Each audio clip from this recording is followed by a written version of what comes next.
All opinions expressed by the program participants are solely their own opinions and do not reflect the opinions of Upscale Love for You. The program participants' opinions are based on the information that they consider from their own knowledge. No expressions or accuracy is related to Upscale Love for You.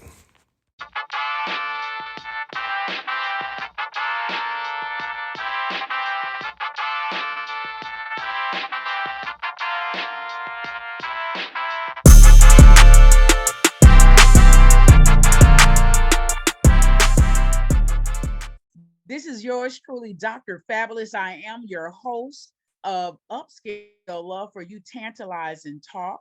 I have with me my co-host, Dr. Feel Good and Chocolate Pearl, the favorite girl. So, with that being said, without a further ado, I'm going to slide it right over to Dr. Feel Good, just to you. Go ahead, Dr. Feel Good.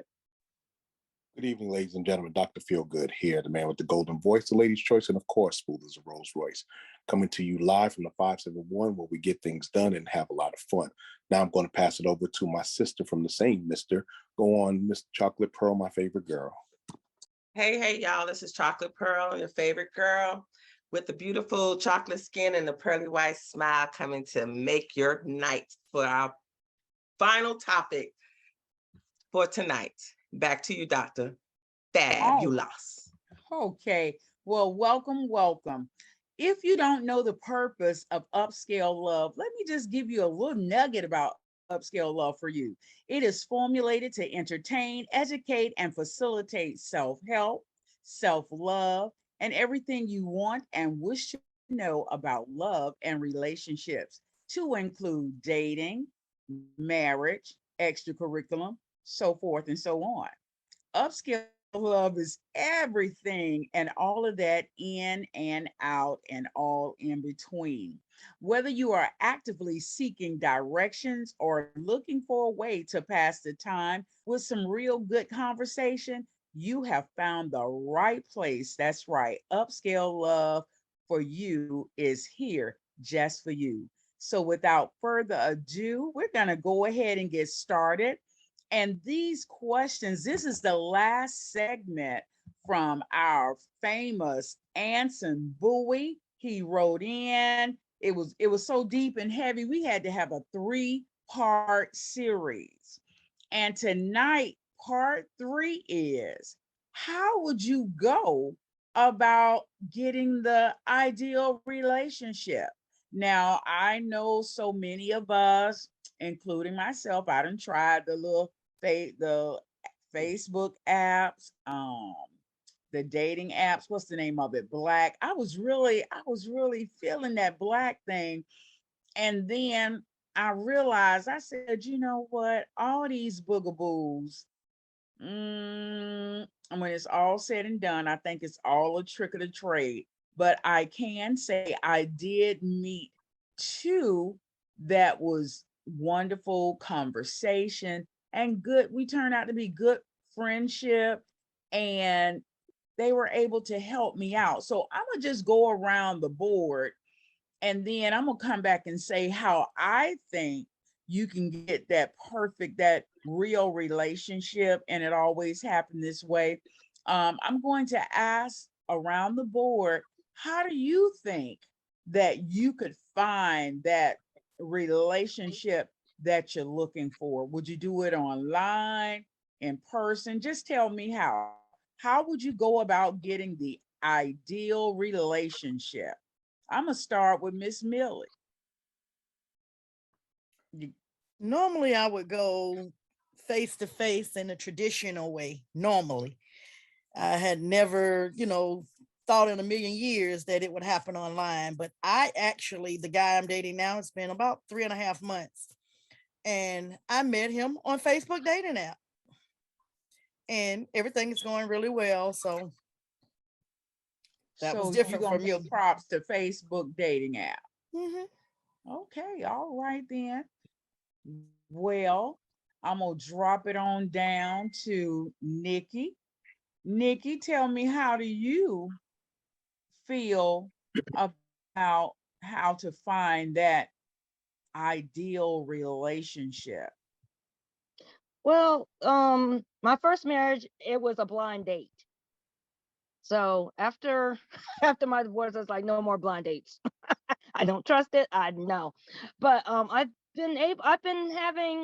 had success with the online because I I stopped going to clubs. I became more of a homebody, or just trying to meet people out in public is really hard to do. So the online thing's had been a very successful thing for me.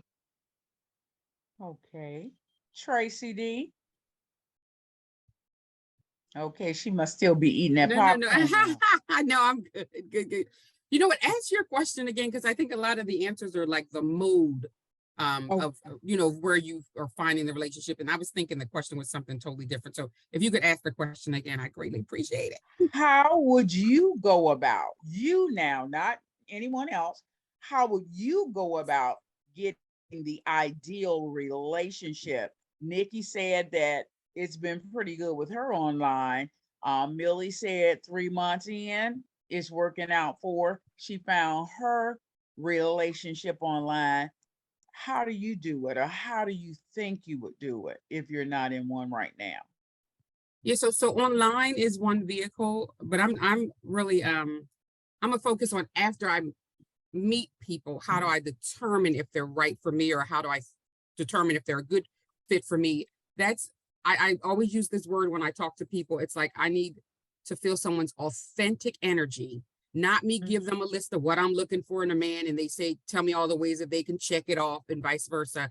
I look for organic energy. So instead of somebody saying, I'm a confident man, do you like confident men?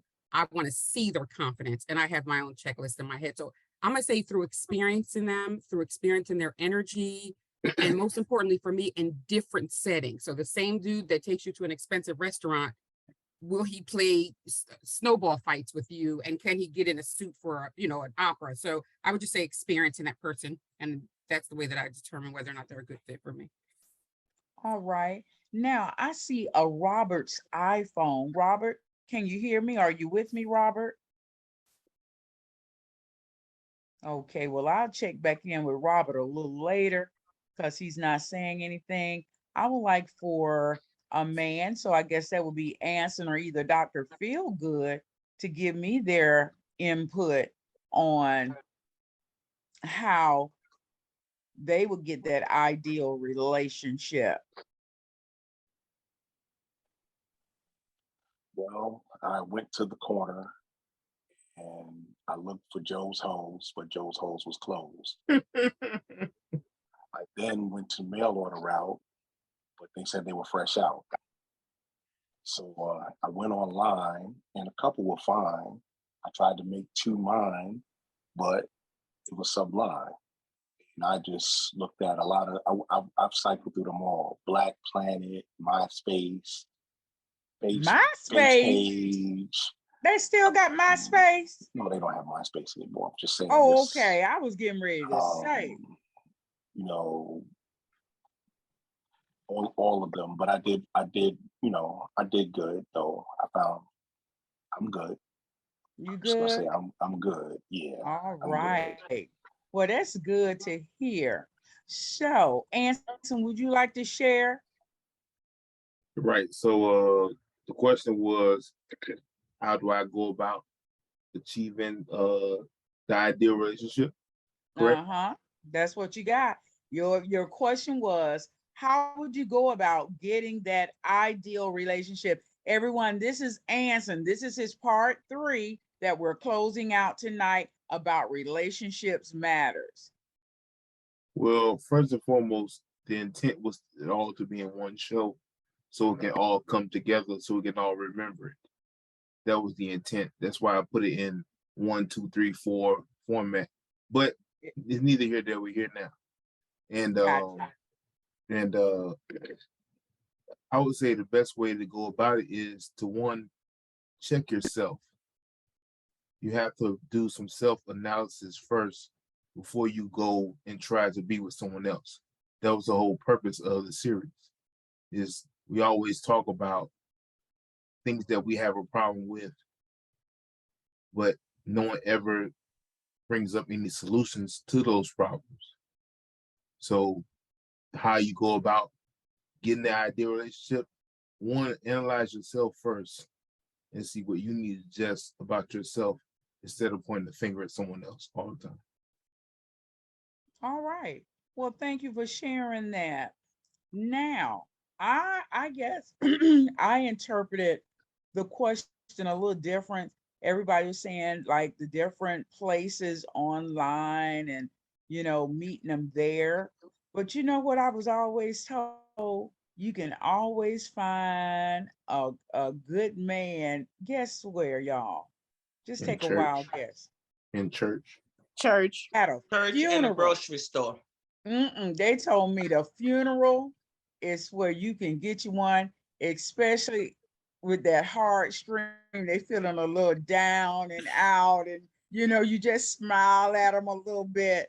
So that was what I was told. I've never tried the funeral thing, but I always tend to have great luck at a wedding or a banquet or something like that. You meet them, exchange numbers, and then it just tends to grow. And as Tracy said, I want that kind of guy that we can go to the White House and be all that, or we can get around with some friends and sit down and play some spades like Exactly. we never got down before. I like for a person to be interchangeable, not just one set way. Always, as they say, be who you are. But sometimes when you have to play that role, I want you to know how to get it together and play that role to the T. All right. So that's what I say. That's the ideal person for me, because I know I like to have a good time. I like to laugh. If a person is just stuffy all the time, always serious, don't smile, don't want to laugh, then I know automatically off the rip that person is definitely not for me. So welcome, Heather. Can you hear me, Heather? I sure can. Well, Heather, tonight, this is part 3 of Relationship Matters.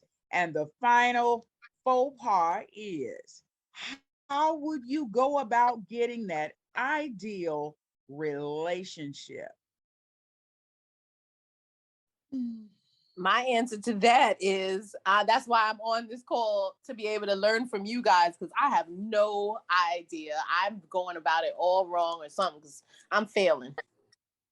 Okay. All right. Well, maybe we'll get some good input from people tonight telling their stories. And see, I always say what might be good for someone may not be good for you, because I know way back, what, 20, 23 years, 24 years, I met my husband playing spades. As I said, I'm an avid card player, and that just took me all the way to the T, because we connected playing spades.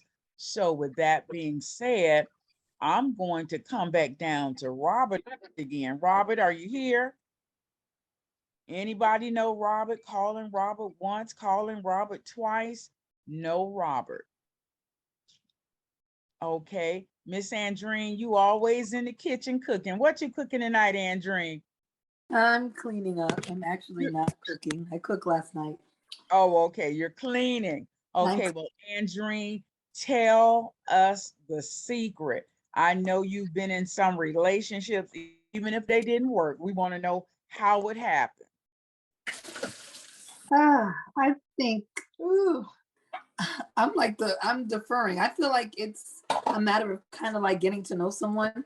I feel like there's a variety of ways you can meet people, but Mhm. trying to like build that connection, I think that's what takes the time. And I feel like it's just kind of like you and Tracy D said, seeing all the different sides of that person and how you guys can kind of evolve or like kind of like move or grow together. But I always tend to say relationships are flawed, which is, I don't know if it's a pessimistic view, but I don't know if there's such a thing as perfect, but are you able to work with and continue to like learn and deal with whatever the individual's personalities are? And I feel like there's always going to be a bunch of ways to meet people. I feel like with the technology age and you're out and about, there's always going to be people out there for you to get to know. And I actually feel like computers made it easier. So I think it's about once you meet whoever that person is, how is it that you guys vibe? How do you get along and interact? And Andrine, that's a key thing there. You said the internet, and your key word was meet.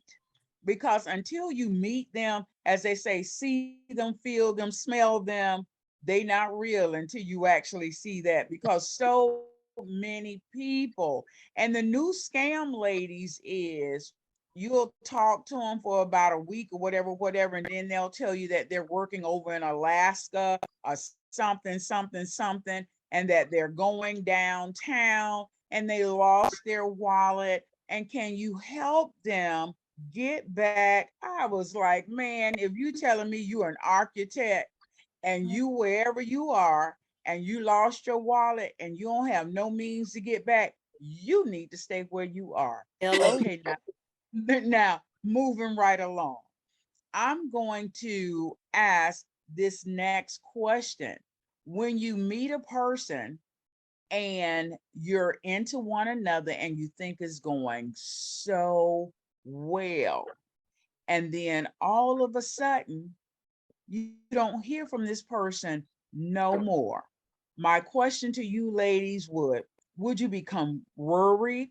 Would you really invest and look to try to find that person? Or would you just come to the consensus that you've been ghosted? Anybody want to answer that? You sure we want me to answer it? You can answer the answer. My problem with that whole question is the victimhood mentality. When you're dealing with someone, you're dealing with them because of whatever they have and they bring to the table. The same thing when they're dealing with you. So you can't sit up here and play the victim for circumstances. So if someone is your choice to deal with that or not. Don't sit up here and act like someone did something to you. You choose to deal with that or not. It's your choice. Well, I don't know if you got what I said. I Yeah, said that's not the answer. That's not the everything. answer. First No, and I'm foremost, saying, you don't tell me what my answer is. You ask me. That's my answer. Lord, ass in between. I think that you and Heather really need to meet one another, but I'm not going there. But listen, what I was saying is, let me bring it to you again, Anson. Maybe you misunderstood.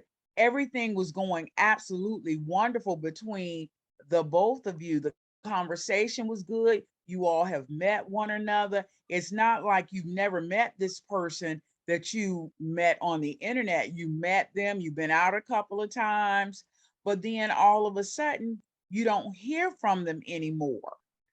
The question is, do you become worried and invest time in trying to figure out what happened, where they went, what happened to them? Or do you just say, hey, well, I guess I'm gonna just sit back and wait? Or you ask yourself the question, have you been ghosted? Well, I don't think you need to ask yourself any questions. You continue to do whatever you is you do. That's the way you go about that. Because we always want to make it men to women.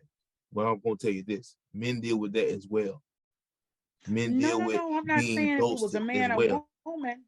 I'm trying to let you know that it's neither a man or woman. Everything was going good. So let me be more direct with you. Well, You're telling let me, me finish my answer first before you okay, clarify that. Because what I'm saying is that as an individual, you handle yourself how you handle yourself.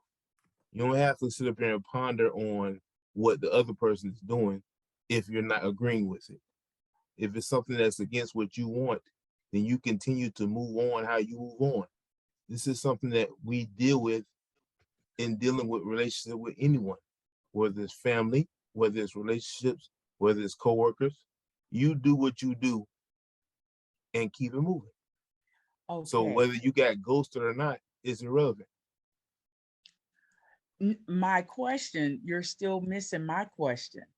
My question to you is, you wouldn't have any concern or anything if the person just disappeared and stopped calling, stopped coming or anything? That's what I'm asking you.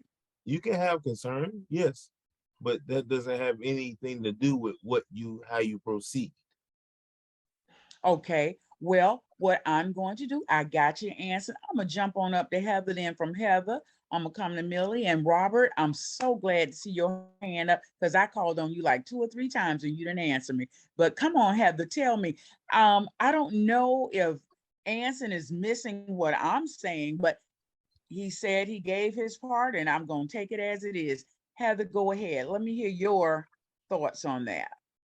Sure. Sorry, Anson, for cutting you off. You're coming across really defensive tonight, but that might just be me and my perspective on it. To answer your question, I've actually experienced this with online dating. When I first started doing online dating, and I was ghosted a couple of times. I was worried because I had been connecting with them. I had never met with them because I was too scared. But in talking to them, and actually, moving along to actually exchanging numbers and talking on the phone and FaceTiming, I'm like, okay, like what happened? The only other thing I could do to find out what was going on was either to call them or text them or leave a message. I wouldn't do any more investigative work than that, because if we made a connection, you should be able to tell me, like, I'm going through something, and I'll reach out to you another time and stuff like that. Further along, I just started taking it as, okay, you found somebody else either on this matching service here, or I'm too sweet, you just didn't know how to tell me, you wasn't interested anymore. So it's the feelings towards meeting people started to lessen and lessen, and then expectations started to lessen as well. And that's another reason why I'm challenged in doing anything online, because I just wish we can go back to the old school way of meeting people at events and places and exchanging a number by writing it down on a piece of paper and calling each other and talking till, wee hours in the morning. That connection just felt real. But I know in these times, everything has kind of moved in a whole different direction. And it's so impersonal and it's so easy that, people they're just gone. Bye. It Okay. wasn't a good experience. I'm a person that if I connect with you, some people may say like you wear your heart on your sleeve, but if we made a connection and we're sharing personal information with each other and then you just go ghost, yeah, I'm gonna be like, what happened? So Okay. All right. So I've never been ghost, but I've heard the stories about people just really getting in deep 3, 4 months, and then all of a sudden they just disappear. And I guess the worry ward that I would be if it happened to me, I'd be like, did they get in an accident? Did they die? All kind of things like that would go through my mind. So I guess I'm glad it never happened to me, because knowing me, I probably would have been like, okay, let me get on being verified, find out the whole nine and do all of that. But Miss Millie, go ahead. I've never been ghosted, but if it was to happen and they just decided that they want to go their separate way and didn't want to talk to me, and I thought we had a great connection, I wouldn't go the extra mile to try to find them. I would give a call a couple of times, shoot a couple of texts. If they don't respond after I did that, I would like wait a couple of days. And if they still didn't, I would try again.